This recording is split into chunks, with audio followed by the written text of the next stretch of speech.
नमस्कार, DD news पर आप देखना शुरू कर चुके हैं हमारा खास प्रोग्राम। इस वक्त मैं हूं लाल चंद्र सिंह। अगले घंटे में हम देखेंगे कुछ ऐसी खबरें जिन पर चर्चा जरूरी है।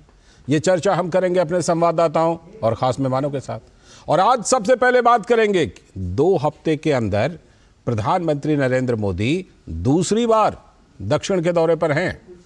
इससे पहले भी नए साल की शुरुआत दक्षिण के दौरे से की थी। परियोजनाओं की सौगात तो है ही, लेकिन इससे जो राजनीतिक हलचल है ना, वो भी काफी बढ़ गई है। करेंगे इस पर बात। और इसके बाद आज की खास चर्चा कि राम काज को लेकर कुछ दलों को, कुछ नेताओं को क्यों है राजनीतिक दिक्कत। आपको याद होगा बचपन में जब हमें डर लगता था तो हम हनुमान चालीसा का पाठ करते थे। अरविंद केजरीवाल सुंदरकांड का पाठ कर रहे हैं। क्या है इसके पीछे का? बीजेपी सवाल पूछ रही है। इस पर करेंगे इस पर विस्तार से चर्चा। और फिर ये भी कि उत्तर प्रदेश में उपयोगी यूपी योगी नंबर 1 एक बार फिर से आए हैं। किस चीज में?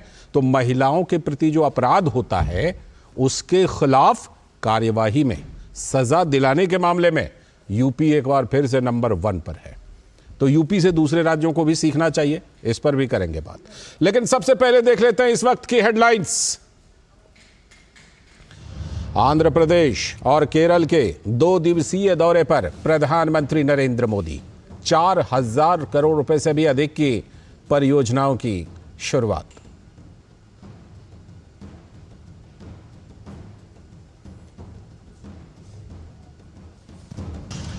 राष्ट्रपति द्रौपदी मुर्मू ने मेघालय में तुरा में विभिन्न स्वयं सहायता समूहों की 3 महिलाओं को सौंपे चेक और प्रमाण पत्र। महिलाओं से सरकार की कल्याणकारी योजनाओं का लाभ उठाने का किया आह्वान।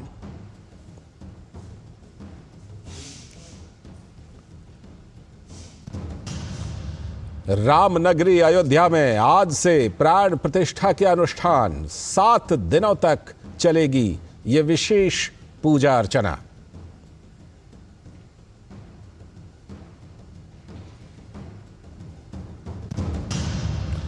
आम आदमी पार्टी के नेताओं का फिलहाल अयोध्या जाने का तो कोई कार्यक्रम नहीं, लेकिन पार्टी दिल्ली के सभी विधानसभा क्षेत्रों में आज से कर रही है सुंदरकांड का पाठ। तो बीजेपी ने आपके दोहरे रवैये पर उठाया सवाल।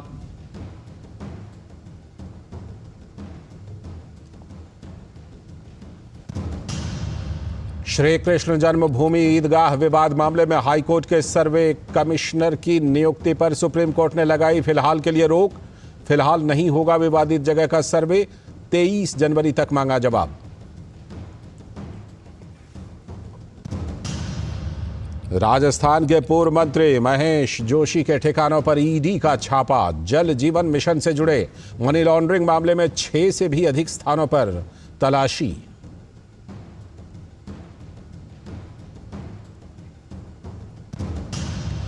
महिला सुरक्षा में उत्तर प्रदेश नंबर 1। मिशन शक्ति ने महिलाओं में बढ़ाया आत्मविश्वास। महिला अपराध को लेकर पुलिस की कार्यप्रणाली में सुधार। अपराधियों को कानून के दायरे में लाने का record. National crime record bureau ने सजा दिलाने को लेकर उत्तर प्रदेश को रखा सबसे ऊपर। और उत्तर भारत में कई हिस्सों में कोहरे के कारण रेल और हवाई यातायात पर असर। 10 से अधिक राज्यों में 3 दिन बारिश के आसार।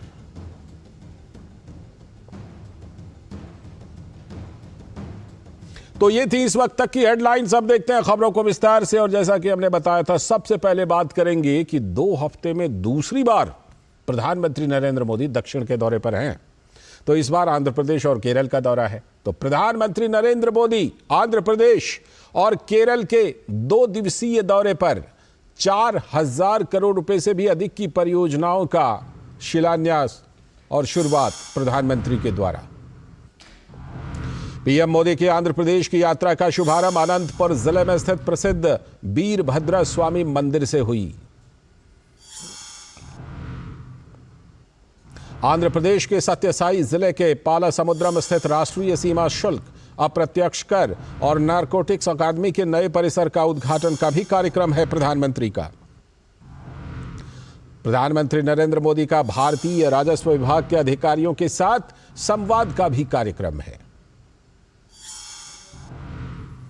और आंध्र प्रदेश का दौरा और कार्यक्रम पूरा करने के बाद प्रधानमंत्री कि केरल दौरे की भी शुरुआत होगी। केरल दौरे पर भी इस बार जाने वाले हैं प्रधानमंत्री मोदी एक बार फिर से। केरल दौरे, प्रधानमंत्री के दौरे को लेकर केरल में खासा उत्साह है केरल के दौरे को लेकर, और इस दौरे के दौरान पीएम का कोच्चि में रोड शो भी है। याद कीजिए, करीब 2 हफ्ते पहले भी पीएम ने केरल के त्रिशूर में रोड शो किया था और स्त्री शक्ति सम्मेलन में महिलाओं से संवाद भी किया था। तो 2 हफ्ते में दूसरी बार प्रधानमंत्री नरेंद्र मोदी की दक्षिण यात्रा हो रही है, तो राजनीतिक हलचल तेज होना तो स्वाभाविक है। प्रधानमंत्री ने इस बार तमिलनाडु, लक्षद्वीप और केरल के दौरे से ही अपने नए साल की शुरुआत की थी। उस दौरान प्रधानमंत्री दक्षिण की यात्रा पर थे।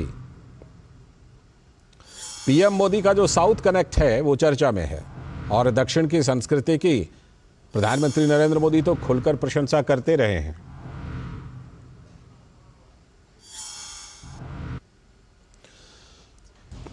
तो प्रकाश जावड़ेकर, जो कि केरल के प्रभारी हैं भारतीय जनता पार्टी के, उन्होंने प्रधानमंत्री मोदी के केरल दौरे पर कुछ खास बातें कही हैं। उनको सुन लेते हैं, फिर अपने संवाददाता से जुड़ने की कोशिश करेंगे।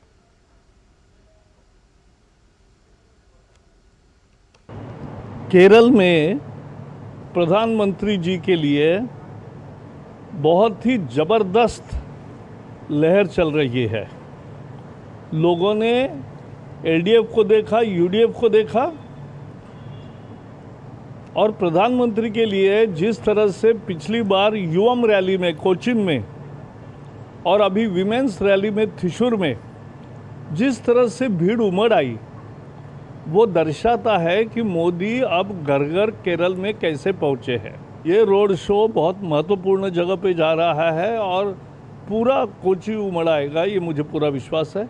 खरगे जी ने कहा था कि भाजपा मुक्त साउथ इंडिया हो गया। नहीं खरगे जी, आप गलत हो। साउथ इंडिया में सबसे ज़्यादा सांसद बीजेपी के चुन के आएंगे एक पार्टी के तहत। तो ये आपने प्रकाश जावड़ेकर जी की प्रतिक्रिया सुनी कि किस तरह से वो साउथ कनेक्ट का जिक्र कर रहे थे, एक तरह से जवाब दे रहे थे जो सवाल उठाया था विपक्ष ने। शैलेंद्र मिश्र हमारे संवाददाता केरल से जुड़ रहे हैं और ज्यादा जानकारी के साथ। शैलेंद्र, आपकी ये बातचीत, खास बातचीत हमने देखी प्रकाश जावड़ेकर जी के साथ। प्रधानमंत्री नरेंद्र मोदी, देखिए, साल की शुरुआत तो दक्षिण दौरे से की ही, अभी 2 हफ्ते हुए हैं और दूसरी बार प्रधानमंत्री साउथ में हैं। तो क्या कुछ इस बार के केरल के दौरे के दौरान प्रधानमंत्री का कार्यक्रम है, क्योंकि पिछली बार तो त्रिशूर में बड़ा जबरदस्त रिस्पांस था रोड शो में। देखिए, प्रधानमंत्री नरेंद्र मोदी आज शाम को केरल पहुंच रहे हैं, कोच्चि, और इस वक्त जहां पर मैं खड़ा हूं उससे ठीक 300 मीटर पहले यहां से ही रोड शो की शुरुआत होनी है। जो महाराजा कॉलेज है, इस वक्त यहाँ पर सुभाष पार्क के पास मैं खड़ा हूँ और ठीक हमारे पीछे महाराजा कॉलेज है थोड़ी दूर पर, और अभी 3 घंटे से ज़्यादा का वक्त है जब रोड शो की शुरुआत होनी है। आप सड़कों पर देखें किस तरह से लोग प्रधानमंत्री नरेंद्र मोदी की प्रतीक्षा में इकट्ठा होने शुरू हो गए, और ये दिखाता है ये उत्साह केरल में जो 15 दिन पहले त्रिशूर में देखने को मिला था। आप यहाँ पर देखें कि लोग इस वक्त ही यहाँ पर आ गए हैं, सड़कों के किनारे इकट्ठा हो रहे हैं। तो ये दिखाता है कि ये जो रोड शो होना है उसमें कितना उत्साह न केवल बीजेपी कार्यकर्ताओं का बल्कि केरल के लोगों का दिखाई दे रहा है। अभी से जब 3 घंटे से ज़्यादा का वक्त बाकी, हमारे साथ यहाँ पर जो स्थानीय यहाँ के नेता हैं बीजेपी के, वो भी मौजूद हैं, उनसे जानेंगे कि क्या कहना है। लेकिन इससे पहले जो कार्यक्रम है उस बारे में आप देखें कि रोड शो से शुरुआत होगी। कल श्री राम मंदिर जाने का भी प्रधानमंत्री नरेंद्र मोदी का कार्यक्रम है, एक निजी समारोह में हिस्सा लेने भी जाएंगे। इसके साथ ही साथ बीजेपी के जो शक्ति मंडल हैं उनके लोगों के साथ संवाद होगा, और सरकारी कार्यक्रम में 4000 करोड़ रुपए की परियोजनाओं, जो केरल में शिप बिल्डिंग हो, केरल में एलएनजी इंपोर्ट के लिए सुविधा हो, यहाँ कोच्चि में जो शिपयार्ड पर, उसको लेकर परियोजनाओं की शुरुआत होने जा रही है। तो सौगात भी प्रधानमंत्री नरेंद्र मोदी के केरल दौरे 2 दिन के दौरे से मिलने वाला है। आपके साथ जो मौजूद हैं बीजेपी के नेता, उनको पूछिए कि प्रधानमंत्री दूसरी बार जा रहे हैं 2 हफ्ते में, हाउस द जोश। केरल का अभिमान दिवस है, हमारा अभिमान दिवस। हमारा प्रधानमंत्री इधर आएगा, 50,000 आदमी इधर प्रधानमंत्री का दिखाए।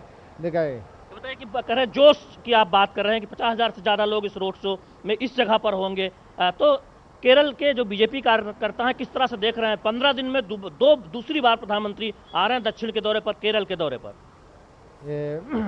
15 दिन के बाद में 2 टाइम इधर आएगा। पहले त्रिशूर, आज कोच्चि। मोदी के गारंटी इधर केरल का आदमी के। तो आप कह रहे हैं कि मोदी की जो गारंटी की गाड़ी है वो केरल में भी बहुत तेज से दौड़ेगी, क्योंकि चुनाव बहुत दूर नहीं है, लोकसभा चुनाव। लोकसभा के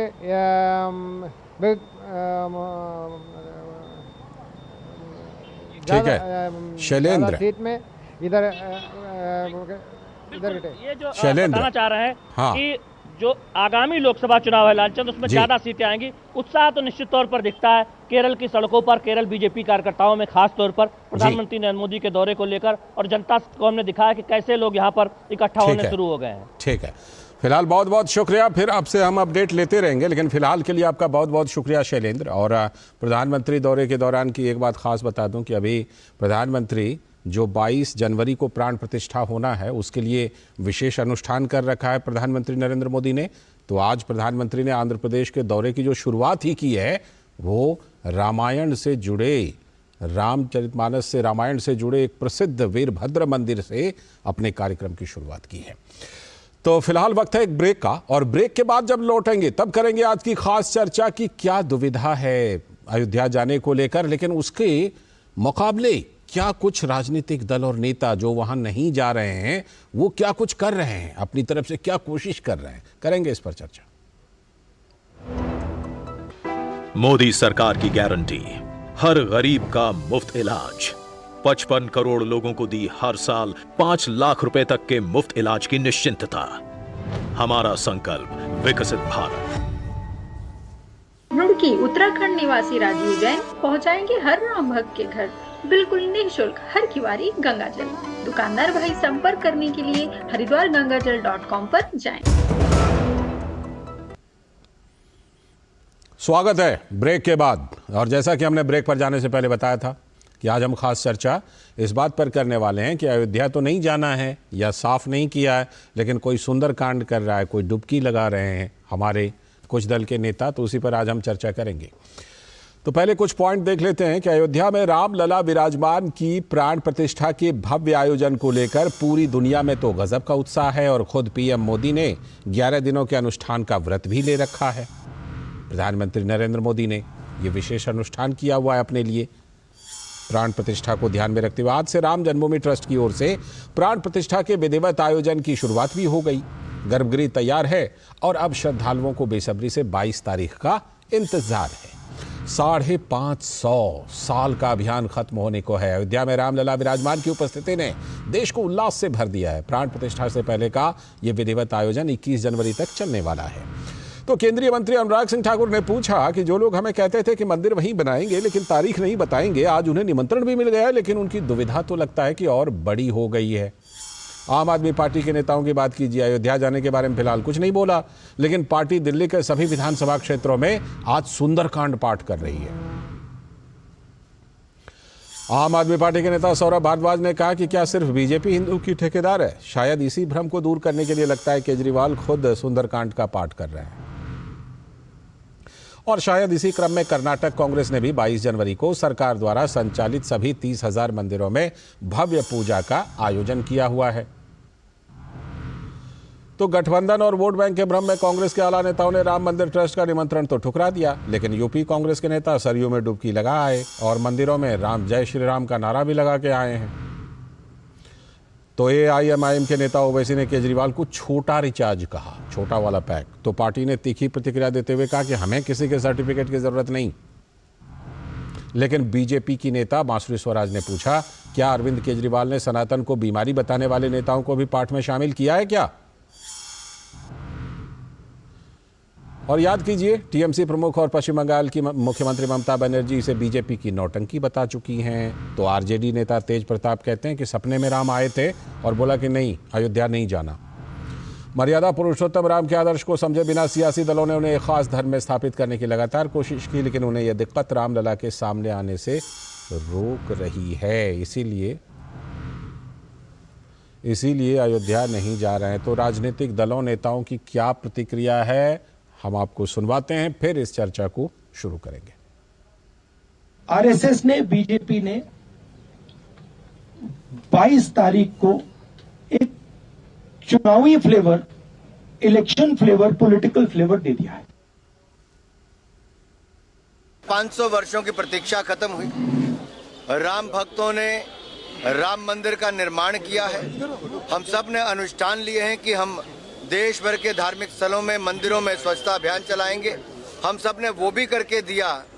आज मैं उसी कार्यक्रम में शामिल होने आया था और मैं ये कहूँगा कि कुछ लोग हैं जो कल तक कहते थे, कांग्रेस के और इनके घमंडिया गठबंधन के लोग, कि मंदिर तो बनाएंगे लेकिन तारीख नहीं बताएंगे भाजपा वाले।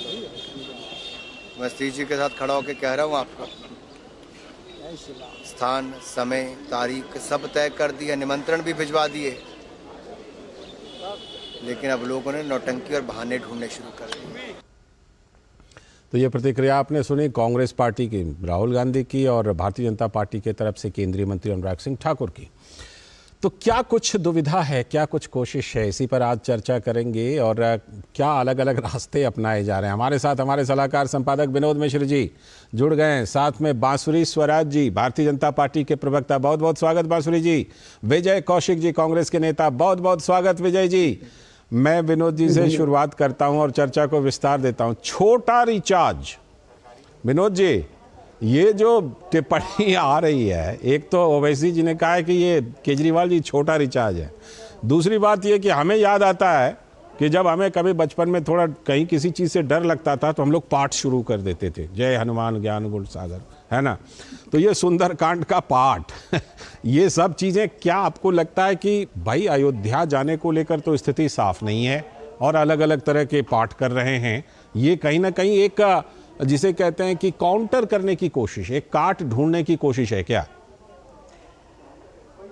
लाल जी, हमारे साथ में बांसुरी स्वराज हैं, वो तो बेहतर बताएंगी इन चीज़ों को, लेकिन समझने की जो मैं कोशिश कर रहा हूँ ये बता रहा हूँ आपको। क्या अभी आपने राहुल गांधी का सुनाया था साउंड बाइट, और जिसमें राहुल गांधी सीधे सीधे ये बात कहते हुए कि 22 तारीख को क्यों नहीं जा रहे हैं, क्योंकि इसको बीजेपी और आरएसएस का शो बना लिया है, ये एक तरह से आरोप लगा रहे हैं। तो जाहिर सी बात है कि ओवैसी इसी बात की रिएक्शन देते हुए कहते हैं कि आज अरविंद केजरीवाल 22 तारीख को अयोध्या नहीं पहुंच रहे हैं, लेकिन वो सुंदरकांड का पाठ कर रहे हैं हर मंदिर में। दिल्ली के हर विधानसभा क्षेत्रों में उनके एमएलए जहां जहां हैं वो सुंदरकांड पाठ करा रहे हैं, और केजरीवाल जी खुद पहुंचे हुए हैं एक मंदिर में और वो सुंदरकांड का पाठ कर रहे हैं। तो इसलिए उन्होंने कहा कि जब इंडिया गठबंधन के एक नेता बता रहे हो कि ये बीजेपी आरएसएस का शो है, दूसरा नेता सुंदरकांड पाठ कर रहे हो, तो ये छोटा रिचार्ज का काम कर रहे हो। ये जो मतलब, ये सीधी सी बात है। उसके अलावा कुछ इसमें जो राजनीति है ये समझने की अगर हम कोशिश करें जी, तो अगर कांग्रेस ने एलानिया अगर इस बात को प्रेस रिलीज भेज के मीडिया में इस बात का अनाउंसमेंट किया था कि हमारे जितने भी सीनियर लीडर हैं वो मंदिर नहीं जा रहे हैं, प्राण प्रतिष्ठा के समारोह में नहीं जा रहे हैं, तो जाहिर सी बात है कि अरविंद केजरीवाल को एक मौका लगा कि वो अयोध्या जाए न जाए इस परसेप्शन में, लेकिन वो सुंदरकांड पाठ करा के साबित करना चाह रहे हैं कि हम सॉफ्ट हिंदुत्व के हमारा भी एक आधार है। और जो ये बात में कांग्रेस अभी पिछड़ती जा रही है, इस पूरे जो भव्य उल्लास और जो आप देख रहे हैं पूरे देश और दुनिया में, उसमें केजरीवाल को ये डर है, जो आप बार बार कहते हैं कि हनुमान चालीसा पाठ करते थे तो वो इस बात को लेके भी किंतु परंतु में फंसा हुआ सुंदरकांड लेके बैठे हुए हैं। लेकिन ये सीधी बात ये है कि मैं अगर अपने रिपोर्ट पे आऊं लाल जी, तो ये इस देश में जो इस राजनीतिक दलों की दुविधा है वो आज एक हंसी के पात्र बनते हुए नजर आ रहे हैं। पूरे देश और दुनिया में जिस रामलला विराजमान को भारत की अस्मिता, भारत की सांस्कृतिक पहचान, भारत के धरोहर, भारत के अपने पुरखे इतने विविध रूपों में देखती रही है ये यहाँ के समाज और चिंतन, और उसको लेके अगर आप एक तरह से लाइन खींचते हुए जा रहे हैं और इस उल्लास में आप बहुत दूर आप चले गए हैं, जो शायद आप वापस आने की आपकी कोई भी भूमिका नहीं रख जाती है। बिल्कुल, यही सवाल है। कोशिश तो बहुत हो रही है, अजय राय अपने नेताओं को लेकर डुबकी लगा है, लेकिन ये जो दिल्ली में हो रहा है बांसुरी जी, पहले भी हमने सुना था कि भाई हनुमान चालीसा का हर एक मंगलवार पाठ होगा, हैं, अब कह रहे हैं सुंदरकांड का हर एक महीने के पहले मंगलवार को पाठ होगा, लेकिन वो शुरुआत होती है फिर वो कहीं खो सी जाती है। इस सुंदरकांड वाले पाठ पर आपको क्या आपत्ति है अगर केजरीवाल जी करना चाहते हैं तो? धन्यवाद लाल जी। आपको याद होगा कि आदरणीय मुख्यमंत्री अरविंद केजरीवाल जी ने एक सार्वजनिक मंच से कहा था कि स्वयं वे बहुत व्यथित हैं और उनके परिवारजन बहुत दुखी हैं कि राम मंदिर अयोध्या जी में उनका निर्माण हो रहा है। जी केजरीवाल जी तो स्वयं चाहते थे कि मंदिर की जगह अयोध्या जी में स्कूल बने। अब क्या किया कि एक बहुत भव्य राम मंदिर का निर्माण अयोध्या जी में हो गया केजरीवाल जी के विरोध के बावजूद। तो आम आदमी पार्टी जो रंग बदलने के लिए मशहूर है, आज वो भगवा रंग चढ़ा रही है। अब वो बोल तो रहे हैं कि बुजुर्गों को तीर्थ यात्रा करवाएंगे। जी बिल्कुल, और केजरीवाल जी को तो हमेशा चुनाव से पहले याद आते हैं। एमसीडी चुनाव आने वाले थे तब इन्होंने कहा था कि ये हनुमान चालीसा का पाठ करेंगे। अब जनरल इलेक्शन आने वाले हैं तो उनको सुंदरकांड याद आ रहा है। लेकिन लाल जी एक प्रश्न पूछना चाहती हूँ जी। आम आदमी पार्टी के एक विधायक हैं जिन्होंने दिसंबर 2023 को राजेंद्र गौतम जी ने विधानसभा के सत्र में कहा था कि रामायण जी और बाकी हिंदू ग्रंथों का बहिष्कार होना चाहिए, जिन्होंने सार्वजनिक तौर पे शपथ ग्रहण करी थी और दूसरों को भी शपथ ग्रहण करवाई थी कि भगवान राम और भगवान कृष्ण को भगवान मानिए, उनकी अर्चना उपासना मत करिए, किसी भी हिंदू देवी देवता की उपासना मत करिए। राजेंद्र गौतम जी को भी आदरणीय मुख्यमंत्री अरविंद केजरीवाल जी ने उनकी पार्टी के अंदर भी हैं और उनके सहयोगियों के अंदर भी तो हैं जो कहते हैं सनातन बीमारी है, वायरस है। जी बिल्कुल। और क्या केजरीवाल जी अब अपना मौन जो उन्होंने साध रखा है अपनी अलायंस पार्टनर्स की राम विरोधी, हिंदू विरोधी, सनातन विरोधी बातों पर, अरे डीएमके के लीडर्स कहते हैं कि सनातन संस्कृति की जड़ों को उखाड़ फेंकेंगे। आप ये देखिए, कहते हैं कि सनातन संस्कृति की तुलना वो एड्स जैसी बीमारी के साथ करते हैं। तो पता क्या अब केजरीवाल जी अपनी चुप्पी जो है वो तोड़ेंगे? ठीक है, आप लोगों को भाई ज़रूर सवाल उठाने का मौका मिल गया। आम आदमी पार्टी के प्रवक्ता तो हैं नहीं, लेकिन अगर होते तो सीधे सीधे उनसे मैं जवाब लेता। लेकिन विजय कौशिक जी हैं, मुझे कांग्रेस के प्रवक्ता से जरूर पूछना पूछ लीजिए। अगर कोई छोटा सा सवाल है तो पूछ लीजिए। कि बहुत छोटा सा सवाल है कि कांग्रेस पार्टी वो है जिसने सुप्रीम कोर्ट में एफिडेविट दिया था कि राम काल्पनिक है। तो आज जो उनका शीर्ष नेतृत्व निमंत्रण ठुकरा रहा है और अयोध्या जी नहीं जा रहे, ये उनकी राजनीतिक झेप है क्या? ठीक है, आपके सवाल को मैं विजय जी के पास लेकर चलता हूं और साथ में कुछ और चीज़ें भी जोड़ता हूं। लेकिन जानते हैं बांसुरी जी, विजय जी उन नेताओं में से रहे हैं जिनका ये मानना था कि जाना चाहिए था वहां पर अयोध्या, है ना? मैं अगर गलत नहीं हूं तो। और मुझे लगता है कि विजय जी शायद उसी लाइन पर बात रखेंगे। विजय जी, एक बात सवाल तो देखिए भाई उठता है, जो बांसुरी ने सवाल पूछा है वो भी सवाल है। दूसरी बात ये भी है कि कहते तो रहे कि भाई मंदिर वहीं बनाएंगे, तारीख नहीं बताएंगे। अब तारीख भी बताई, निमंत्रण भी दिया तो निमंत्रण ठुकरा दिया। अब डैमेज कंट्रोल के लिए सरयू में जाकर के डुबकी भी लगा रहे हैं, जय श्री राम का नारा भी लगा रहे हैं। तो ये जो तरह तरह की कोशिशें हैं, ये कुल मिलाकर के एक कंफ्यूजन नहीं बना रहा पार्टी के स्टैंड के बारे में? विजय जी नहीं, आप बिल्कुल सही कह रही हैं, कंफ्यूजन की स्थिति है, लेकिन वो पार्टी के चंद सलाहकारों द्वारा उत्पन्न की गई परिस्थितियां हैं। मैं जानता था कि विजय जी की बिल्कुल लाइन इस पर होगी। हाँ बोलिए। हमने पहले भी पार्टी में बिल्कुल स्पष्ट तौर पर यही कहा था कि धर्म और राजनीति एक ही सिक्के के दो पहलू हैं, इन्हें कतई अलग नहीं किया जा सकता। इस देश की धरती पर जितने भी विदेशी आक्रांता आए, किसी ने इस देश के हिंदुओं को मुसलमान बनाने का प्रयास किया, किसी ने ईसाई बनाने का प्रयास किया, क्योंकि धर्म के माध्यम से किसी भी देश पर कब्जा करना बहुत ही आसान है। इसलिए धर्म और राजनीति अलग अलग नहीं हो सकते। अगर इस देश के मूल नागरिकों को, हिंदुओं को ये लगा कि कोई भी पार्टी उनके हितों के साथ खेल रही है, तो निश्चित तौर पर वो किसी भी पार्टी को उखाड़कर फेंक देंगे सत्ता से। तो पार्टी की जो हमारी जो पहले से ही लाइन रही है वो हिंदुओं के हक की रही है। इस देश में हिंदुओं के अधिकारों की रक्षा, जब तक एक नैरेटिव ये रहा कि कांग्रेस हमेशा हिंदुओं के हितों की रक्षा कर रही है, तो इस देश की जनता ने 49 वर्ष तक सत्ता में रखा। जी बात सही है। चाहे हम श्री कृष्ण मंदिर निर्माण की बात करें, चाहे हम मंदिरों के निर्माण की बात करें, ठीक है, हम सोमनाथ, अब बांसुरी जी के सवालों का जवाब दीजिएगा विजय जी। कांग्रेस के नेताओं का हाथ रहा। अब बांसुरी जी के सवाल। आज की जो परिस्थितियां हैं, हाँ, जो बहन ने सवाल पूछा है, हाँ, मैं एक बड़ी सीधी बात कहूंगा कि इस देश में अफसरशाही काफी समय से हावी है, हाँ, वर्तमान समय में भी चल रही है। ठीक है, अगर वो इस बात का जवाब जानना चाहती है तो उन्हें इस बात का भी जवाब देना पड़ेगा, हाँ, कि पिछले साल भाजपा सरकार के समय में हाँ, कोर्ट के अंदर एक जवाब दिया गया जिसमें कहा गया कि राम सेतु मानव निर्मित है, इस बात के कोई सबूत मोदी सरकार को नहीं मिले। ठीक है, आपने जो जवाबी सवाल जो पूछा है ना, आपने जो जवाबी सवाल पूछा है, मैं केवल ये कहना चाहता हूँ, हाँ, हाँ, हाँ, अगर हमारी पार्टी ने गलतियां ना की होती, हाँ, सही समय पर इन चीजों का इलाज ना किया होता, ठीक है, तो क्या आज हम सत्ता से बाहर होते? ठीक है, आपने स्वीकार किया, स्वीकार किया आपने, हमने मंदिर बना दिया होता, ठीक, तो क्या आज मोदी सरकार मंदिर के नाम पर राजनीति कर पा रही होती? ठीक है, स्वीकार किया, जवाबी सवाल भी पूछा। विजय जी, विजय जी, आपके सवाल को लेकर मैं बांसुरी जी के पास जरूर जाऊंगा। और बांसुरी जी, विजय जी, विनोद जी, तीनों बने रहिएगा, मुझे एक छोटा सा ब्रेक लेना है, फिर लौट के चर्चा को जारी रखते हैं।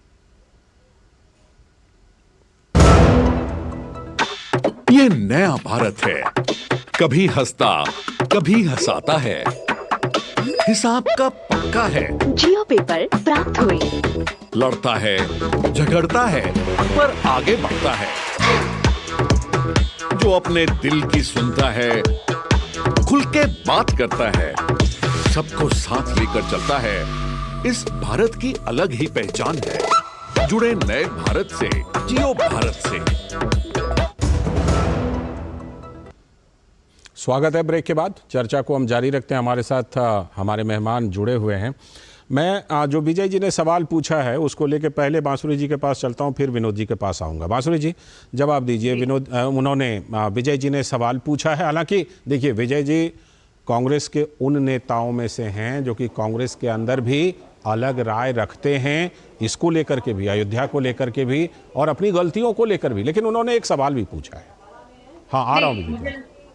मुझे लगता है कि विजय भाई का बड़प्पन है कि उन्होंने ये बात स्वीकार करी है और ये उनके व्यक्तित्व की उदारता का परिचय देता है। लेकिन विपना देखिए कांग्रेस की कि शीर्ष ये बात है कि पार्टी के तौर पर जो कांग्रेस का पार्टी का मन भांप पा रहा है, ना जनमानस के साथ उसका समन्वय है।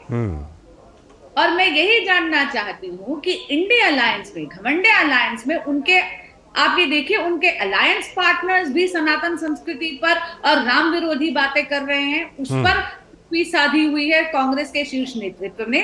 और जहां तक आमंत्रण आया है उसको जो ठुकराया है शीर्ष नेतृत्व ने, आप देखिए कांग्रेस पार्टी में ही समन्वय नहीं बन पा रहा। कर्नाटक में अलग पूजा अर्चना हो रही है, आपके ही चैनल ने रिपोर्ट करा कि बिल्कुल 22 तारीख को रखा है इन लोगों ने, 30,000 मंदिर कर आए हैं यूपी के कांग्रेस के नेता। तो कितनी बड़ी विडंबना है कि कांग्रेस का नेतृत्व ना जनमानस भांप पा रहा है, ना अपनी पार्टी के लोगों के कार्यकर्ताओं का मन भांप पा रहा है। ठीक है, मैं विजय जी आपके पास आता हूँ, तो पहले विनोद जी के पास जाके फिर आपके पास आता हूँ। विनोद जी, आपने दोनों प्रवक्ताओं का जवाब तो सुन लिया, लेकिन ये बात तो बिल्कुल तय है कि कांग्रेस पार्टी, विजय जी जैसे जो इनके नेता हैं, और जाहिर सी बात है कि भारी संख्या में ऐसे कार्यकर्ता भी होंगे, उनके विचारों को सम्मान नहीं दे पाई क्या? और कहीं ना कहीं उस दबाव में आ गई क्या? लगा कोई एक खास वर्ग का वोट है, वोट बैंक है, जिस पर शायद अखिलेश जी कब्जा जमा रहे हैं, तो हमें भी दौड़ना चाहिए उसके पीछे, या फिर केरल से उधर मुस्लिम लीग ने कुछ कह दिया। ऐसी चीज़ों के दबाव में आकर कांग्रेस नेतृत्व ने इन लोगों की भावनाओं की सम्मान नहीं किया, विजय जी जैसे लोगों की भावनाओं को ठुकरा दिया।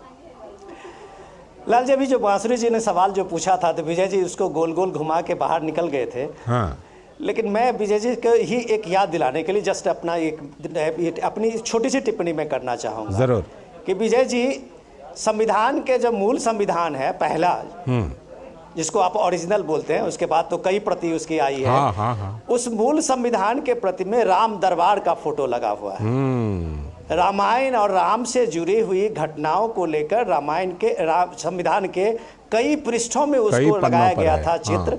और उसके बाद में संविधान की वो सारी प्रस्तावना के साथ में बातें कही गई थी, याद होगा आपको भी। लेकिन वो लिपि, वो संविधान की मूल प्रति से अचानक वो सारे फोटो, अचानक वो राम दरबार के चित्र क्यों गायब हो गए? उसके बाद फिर संविधान में वो कॉपी नहीं मिली।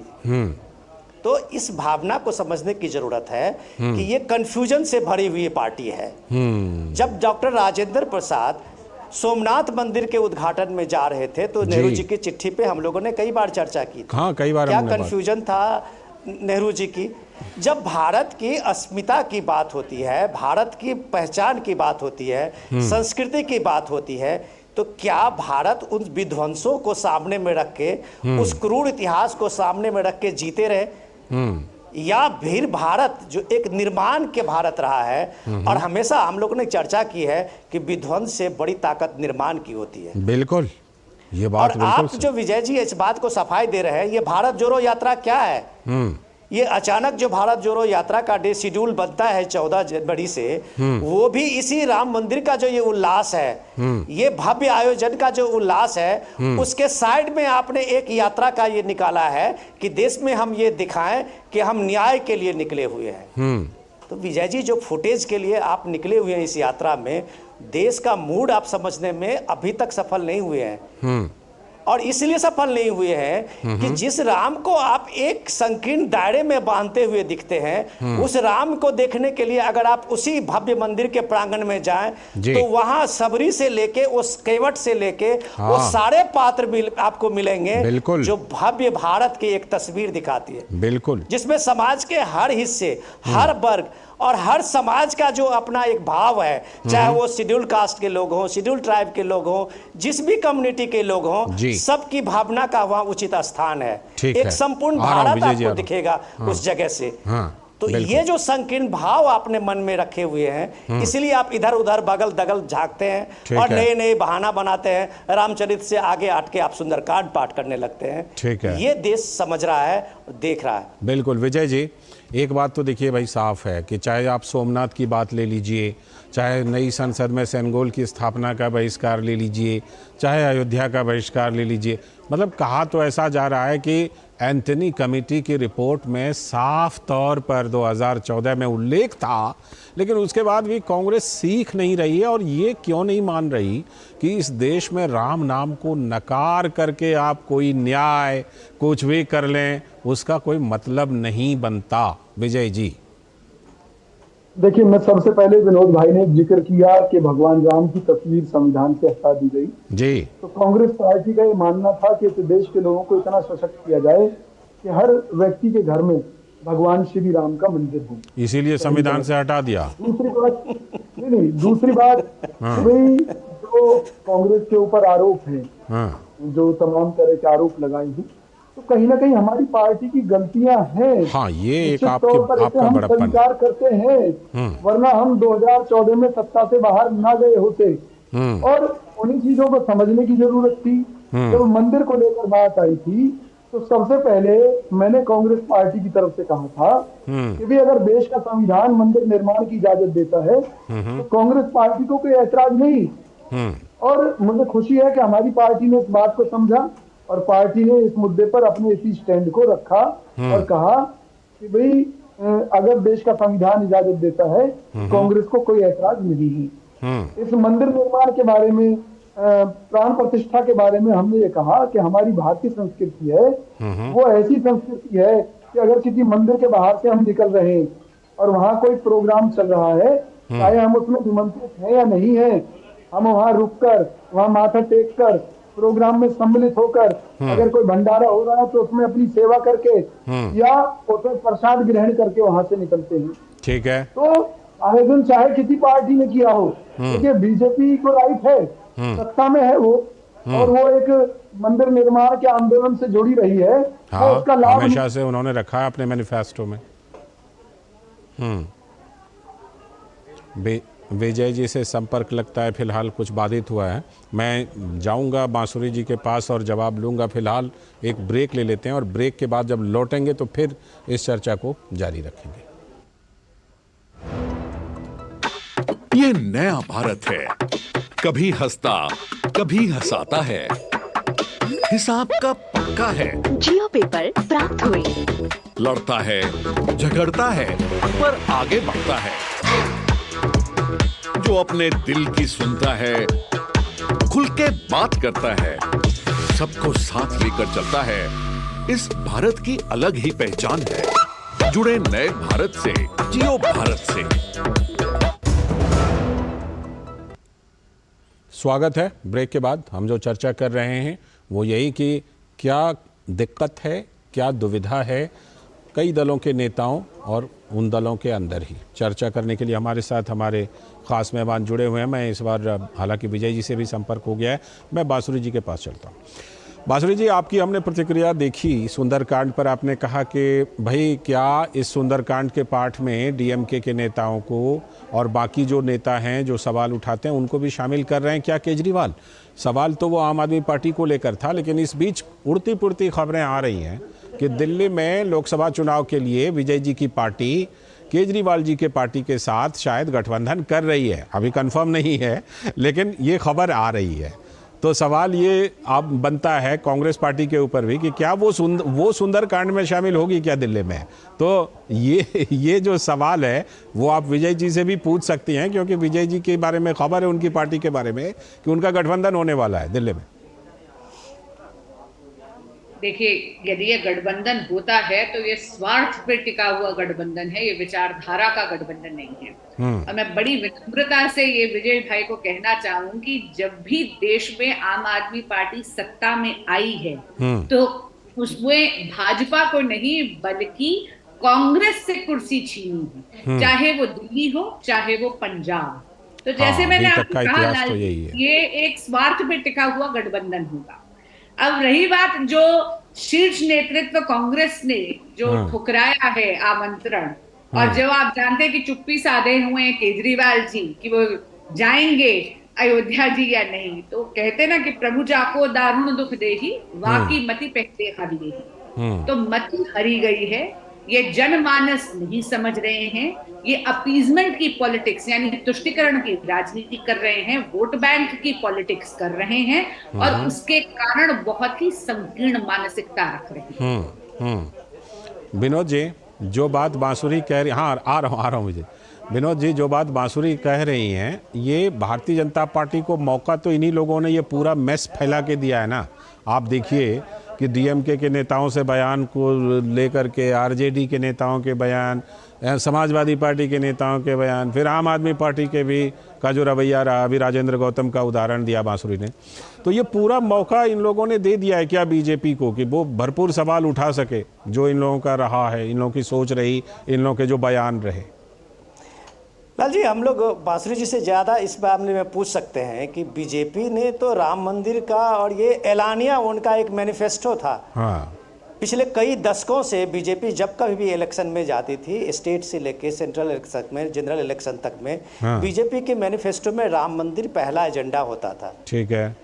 तो बीजेपी ने एक तरह से कुर्बानियाँ जो दी है अपनी, आप ये देखिए कि 4 स्टेट के मुख्यमंत्री इसी राम मंदिर के इसमें जो एक अभियान था, उस अभियान में 4 चीफ मिनिस्टर को एक झटके में राष्ट्रपति शासन लागू हो गया था। वो आपको याद होगा, उत्तर प्रदेश में कल्याण सिंह के इस्तीफे के बाद से जी। तो ये इस तरह के अभियान को जब कोई पार्टी बनाती है और उस अभियान के पूरा होने के साथ में अगर वो पार्टी और उसकी बनी हुई सरकार अगर वो सामने में दिखती है, तो इसमें विजय जी की पार्टी या किसी भी पार्टी को दिक्कत होने का क्या मतलब होता है? ये मौका तो देश के कई प्रधानमंत्रियों के सामने में आए थे, खुद राजीव गांधी के सामने में था, खुद कई इसके बाद नरसिंह राव से लेके कई प्रधानमंत्री के सामने में जी। लेकिन इनके मन में का जो डर था, उस डर से वो फैसले नहीं ले पाए थे कभी। और ये फैसले से जो चुकी हुई पार्टी है, वो भारत से चुकी हुई पार्टी बनती जा रही है। बाकी आपको विशेष बांसुरी जी बताएं। बिल्कुल ये बात है, लेकिन पहले जरा विजय जी की प्रतिक्रिया ले लेते हैं। विजय जी, ये जो सवाल उठ रहे हैं कि देखिए मौका तो भरपूर था आपके पास भी, लेकिन उस मौके को गंवाया है बयान दे करके, वैसा व्यवहार करके। एंटनी जी का मैं बार बार जिक्र कर रहा हूं, उन्होंने उल्लेख भी किया अपनी रिपोर्ट में, फिर भी लगता है कांग्रेस पार्टी नहीं चाहती। विजय जी, देखिए, निश्चित तौर पर मैंने कहा कि पीछे गलतियां रही हैं और उन गलतियों को सुधारने की जरूरत है, और हमने सुझाव भी दिया है पार्टी में कि यात्रा के दौरान ही, भारत जोड़ो न्याय यात्रा के दौरान ही ऐसा कार्यक्रम आयोजित किया जाए जिससे देश में एक संदेश जा सके। जिस तरह कर्नाटक के माध्यम से हम वहाँ के मंदिरों में भव्य आयोजन करके इस दिन को एक यादगार दिन बना रहे हैं। मुद्दा भाजपा या किसी और पार्टी का भी नहीं है। हम तो ये कहते हैं अगर आम आदमी पार्टी सुंदरकांड कर रही है या कोई अन्य पार्टी किसी धार्मिक आयोजन को कर रही है तो उसे राजनीति से अलग हटकर हमें सेलिब्रेट करना चाहिए।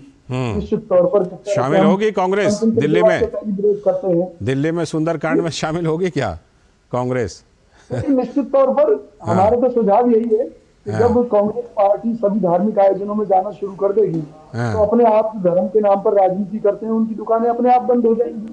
हमें अच्छा, मुद्दा तो विकास का होना चाहिए इस देश की राजनीति में और उसी को लेकर कांग्रेस को लड़ाई लड़नी चाहिए।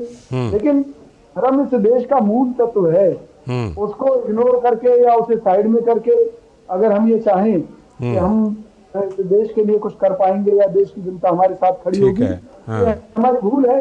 यही कारण है कि भी कांग्रेस पार्टी ने कांग्रेस पार्टी के सभी नेताओं को छूट दे रखी है जी।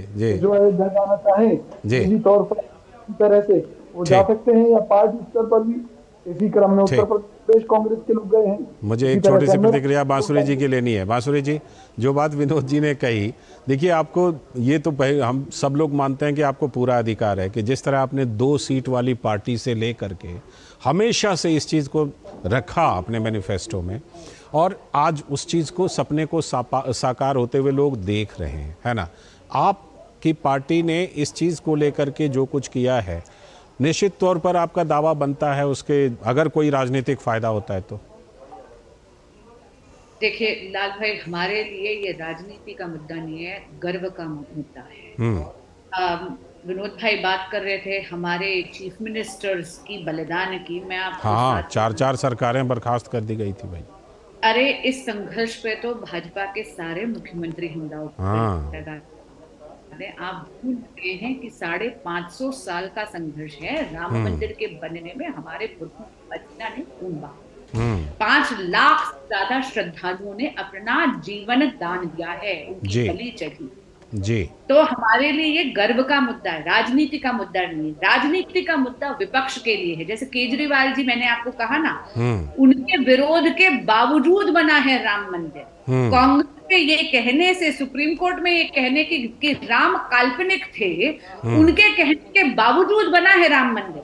आप ये देखिए, जब आप पॉलिटिक्स ऑफ अपीजमेंट की बात कर रहे हैं, शायद भूल रहे हैं विजय भाई कि आदरणीय राहुल गांधी जी जब चुनाव आता है तो अपने आप को जनेऊधारी ब्राह्मण घोषित कर 38 मंदिरों का दौरा करते हैं। और आज के दिन कांग्रेस का शीर्ष नेतृत्व निमंत्रण अयोध्या जी जाने का ठुकराता है। और मैं बहुत विनम्रता से एक आखिरी बात कहूंगी जो बिल्कुल पूरी की। विजय जी ने कहा कि कांग्रेस के क्षेत्र नेतृत्व ने स्वतंत्रता दी है कांग्रेस के कार्यकर्ताओं को कि वो पूजा कर ले। क्षमा करिएगा, स्वतंत्रता नहीं है। कांग्रेस के शीर्ष नेतृत्व से कांग्रेस के कार्यकर्ता बगावत कर रहे हैं और अपने स्वाभिमान, अपनी आस्था के लिए खड़े होकर पूजा अर्चना कर रहे हैं।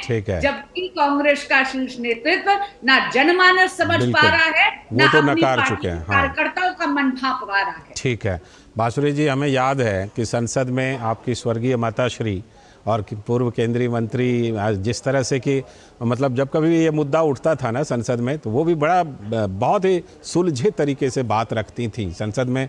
कई बार हमने उनका भाषण सुना था। चलिए फिलहाल विजय जी, आपको छोटा सा जोड़ना चाहते हैं, जल्दी से जुड़िए। जी, मैं ये कहता हूँ, मेरी बहन ने जो कहा है कि स्वतंत्रता नहीं है कांग्रेस में, अगर स्वतंत्रता ना होती तो विजय कौशिक इस मंच से विजय कौशिक जी ये दावा कर सकते हैं। बिल्कुल, मैं भी समर्थन करता हूं। विजय कौशिक जी ये दावा कर सकते हैं, बिल्कुल। चलिए, बहुत बहुत शुक्रिया विजय जी। बांसुरी जी जुड़ने के लिए बहुत बहुत शुक्रिया और विनोद जी आपका भी इस चर्चा में जुड़ने के लिए बहुत बहुत शुक्रिया। वक्त है अभी एक ब्रेक का और ब्रेक के बाद लौटेंगे तो आपको बताएंगे कि उत्तर प्रदेश एक बार फिर से नंबर 1 बना है। किस चीज में, करेंगे इस पर बात। रुड़की उत्तराखंड निवासी राजीव जैन पहुंचाएंगे हर राम भक्त के घर बिल्कुल निःशुल्क हर किवारी गंगा जल।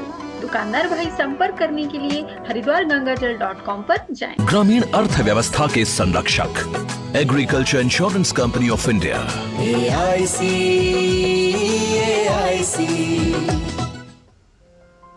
अधिक नमक खाने से नॉन कम्युनिकेबल डिजीजेस जैसे हाई ब्लड प्रेशर, स्ट्रोक और हार्ट डिजीजेस आदि की संभावना बढ़ जाती है। हमारे रोज के खाने में नमक के छुपे हुए स्रोत होते हैं। हम अधिक नमक के सेवन से कुछ आसान तरीके अपनाकर बच सकते हैं। तैयार और पैकेज्ड खाद्य पदार्थ में नमक अधिक होता है। अचार, चटनी, सॉस, पापड़ का कम प्रयोग करें। नूडल्स, चीज वाले खाने आदि में नमक अधिक होता है, इनका सेवन सीमित करें। मेवे जैसे अखरोट, बादाम, काजू और पिस्ता बिना नमक वाले ही लें। समझदारी से काम लें। महीने में सीमित नमक ही खरीदें। धीरे धीरे अपने खाने में नमक की मात्रा घटाएं। खाने में ऊपर से नमक न डालें। ज्यादा पानी पिएं, इससे नमक शरीर से बाहर निकल जाता है। थोड़ी सी समझदारी, कम नमक और बेहतर सेहत हमारी। Food safety and standards authority of India द्वारा जनहित में जारी। ये नया भारत है, कभी हंसता कभी हंसाता है, हिसाब का पक्का है। जियो पेपर प्राप्त हुए। लड़ता है, झगड़ता है, पर आगे बढ़ता है। जो अपने दिल की सुनता है, खुल के बात करता है, सबको साथ लेकर चलता है, इस भारत की अलग ही पहचान है। जुड़े नए भारत से, जियो भारत से। सालों से लगातार प्रधानमंत्री नरेंद्र मोदी जी करते आ रहे हैं परीक्षा पे चर्चा, और फिर एक बार स्टूडेंट्स, टीचर्स और पेरेंट्स होंगे एक साथ। दूर करने एग्जाम्स की टेंशन और चुनने सही डेस्टिनेशन। हमारे प्रधानमंत्री नरेंद्र मोदी जी के साथ आ गया है परीक्षा पे चर्चा 2024। तलो तनाव पर काबू पाते हैं, जीवन को उत्सव के रूप में मनाते हैं, परीक्षा पे चर्चा में आते हैं। अपनी क्षमता, अपनी प्रायोरिटी, अपनी आवश्यकता, अपने इरादे, थोड़ा हर अपेक्षाओं को उसके साथ जोड़िए। परीक्षा पे चर्चा 2024 29 जनवरी सुबह 11 बजे। रुड़की उत्तराखंड निवासी राजीव जैन पहुंचाएंगे हर राम भक्त के घर बिल्कुल निःशुल्क हर किवारी गंगा जल। दुकानदार भाई संपर्क करने के लिए हरिद्वारगंगाजल.com पर जाएं।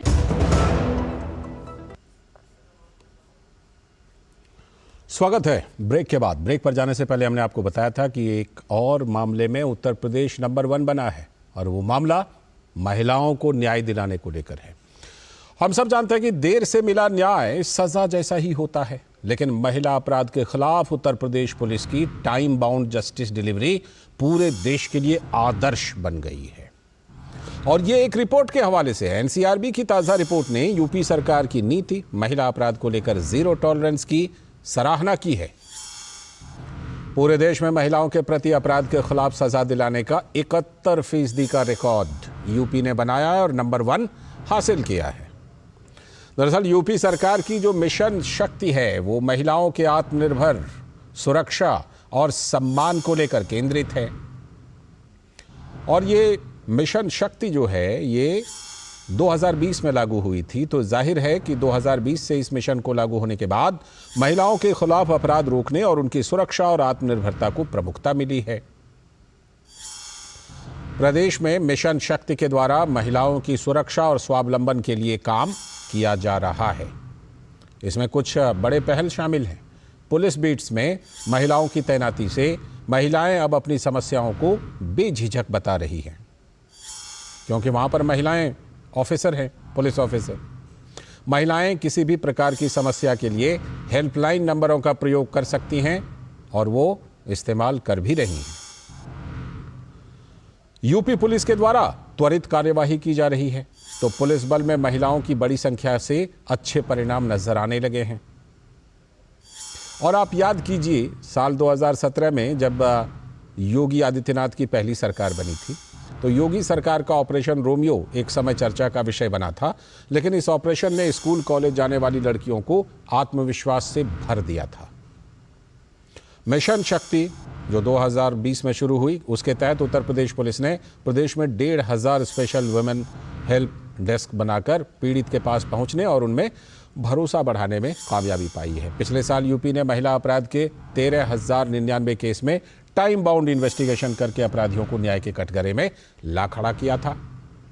यह राजनीतिक इच्छा शक्ति का ही तो कमाल है कि कानून का इकबाल सबको सुरक्षित होने का एहसास दिला रहा है।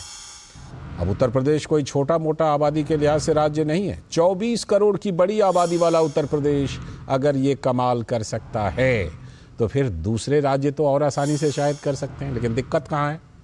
दिक्कत शायद नीति और नेता और उसको लागू करने को लेकर है। जो उत्तर प्रदेश की एक IPS ऑफिसर जिन्होंने इस मुद्दे पर बात रखी है, रुचिका, उनकी बात को हम सुन लेते हैं, फिर संवाददाता से जुड़ेंगे। शक्ति का जो सुरक्षा मेन मूल एक उद्देश्य है, उसको काफ़ी हद तक बनाने में हम लोगों ने काफ़ी अपना योगदान विभाग ने दिया है और इसके तहत बहुत सारे नई व्यवस्थाएं लाई गई, जैसे कि हेल्प डेस्क है, हर थाने पर एक महिला हेल्प डेस्क है जिसमें महिलाएं जाके अपनी बात खुलकर कह सकती हैं, उनकी बात महिला कर्मचारी द्वारा ही सुनी जाती हैं और महिलाओं के बीच जाकर उनकी जानकारियां करना और उसमें क्या प्रिवेंटिव एक्शन लिए जा सके।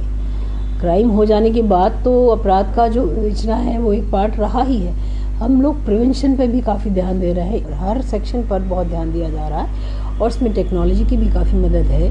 बहुत सारे पोर्टल हो गए हैं, पहले चीज़ों को जानकारी करने में समय लगता था, अब कोई भी अपराध घटित होता है उसकी जानकारी वरिष्ठ अधिकारियों तक शीघ्रता से पहुंच जाती है। जब वो चाहें उनके लिए एक्सेस रहता है, वो देख सकते हैं और उसमें कैसे और गति लाई जाए इस पर वो निरंतर प्रयोग किए जा रहे हैं। हर पिंक बूथ की जो महिला कर्मचारी हैं उनको भी एक CUG दिया गया है और नंबरों का डिस्प्ले भी वहाँ पर है।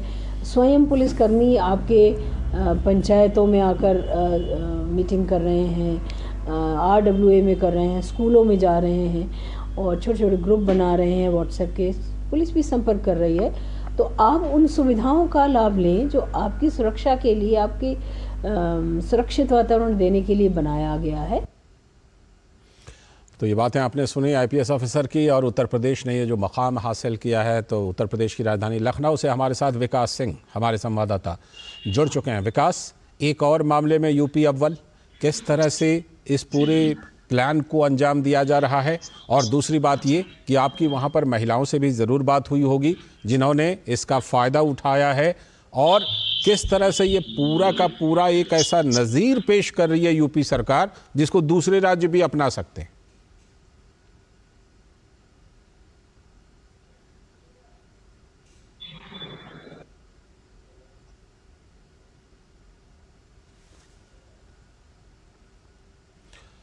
विकास, आप तक आवाज जा रही है?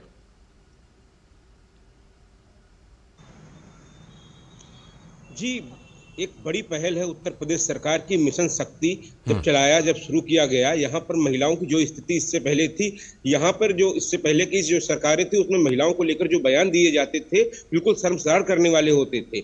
इसी के मद्देनजर 2017 में जब डबल इंजन की सरकार यहाँ पे बनी, उसके बाद यहाँ पर एक मुहिम चलाकर काम किया गया। खासतौर से हम पश्चिम उत्तर प्रदेश से सुनते थे कि कई लड़कियों ने छेड़छाड़ के कारण स्कूल तक जाना छोड़ दिया था। इसके बाद काफी त्वरित कार्रवाई हुई और उसका ही नतीजा ये है, हमने देखा जिस तरीके से महिलाओं को बीट पे तैनात किया गया, पुलिस बल में महिलाओं की संख्या बढ़ाई गई है, यही सब नतीजे हैं। क्योंकि जब महिला थाने पहुंचती थी इससे पहले, वहां पर महिलाओं की संख्या न होने के कारण वो अपनी समस्याएं आमतौर पर बता नहीं सकती थी किसी पुरुष को। जो जी के अंदर जो झिझक होती थी वो झिझक खत्म हुई जब महिलाएं बीट पे तैनात हुई, वो वहां प्रॉपर निगरानी रखती हैं, उनसे बातचीत होती है और उन समस्याओं के निस्तारण के लिए तत्काल कार्रवाई होती है। इसी तरह की गई है जिससे लोगों को महिलाओं को समाधान मिल सके। यहाँ तक कि रात में एक ऐसी व्यवस्था लागू की गई है कि महिला अगर अपने घर जाने के लिए देर हो गई है तो वो हेल्प लाइन पे 112 पे जाकर सीधे जो है संपर्क करती है। ठीक है, महिला पुलिस कर्मी उसको घर तक पहुंचाने में मदद करती हैं। तमाम इस तरीके की चीजें की गई हैं जिससे महिलाएं सशक्त हो, स्वावलंबी हो और निर्भीक हो के रात के 12 बजे 2 बजे भी अगर उनको निकलना चाहे तब भी वो काम कर सकें। ये उत्तर प्रदेश सरकार की नीति है। उनको स्वावलंबी बनाने के लिए, उनको सुरक्षित बनाने के लिए एक बेहतर वातावरण दिया जा रहा है। और इसके साथ साथ जो अपराधियों पे कार्रवाई की गई है, खासतौर से महिला अपराध को लेकर जो भी कार्रवाई की गई है, ये सबसे बड़ी बात होती है। जब कोई अपराध करता है उसे सजा जल्द से जल्द मिल जाती है तो अन्य अपराधी लोग डरते हैं, अन्य लोगों पे उसका प्रभाव पड़ता है, इससे अपराध की संख्या में काफी ज्यादा कमी आती है। और उसी से हम देख रहे हैं तो जो कि ये नया मुकाम यूपी ने आई है वो एक सबसे बड़ी बात है। आगे आने वाले अपराधों को रोकने में बड़ा एक महत्वपूर्ण कदम है। बहुत बहुत शुक्रिया विकास जुड़ने के लिए। और जाहिर से बात है कि अपने आप में ये एक नज़ीर है, दूसरे राज्य भी जरूर सीख सकते हैं उत्तर प्रदेश से। और इसी के साथ आज के इस वक्त में इतना ही। पूरी टीम को दीजिए अनुमति, कल फिर इसी वक्त हम हाजिर होंगे ये खास प्रोग्राम इस वक्त लेकर। इस बीच डीडी न्यूज़ पर खबरों और कार्यक्रमों का सिलसिला लगातार जारी है। नमस्कार।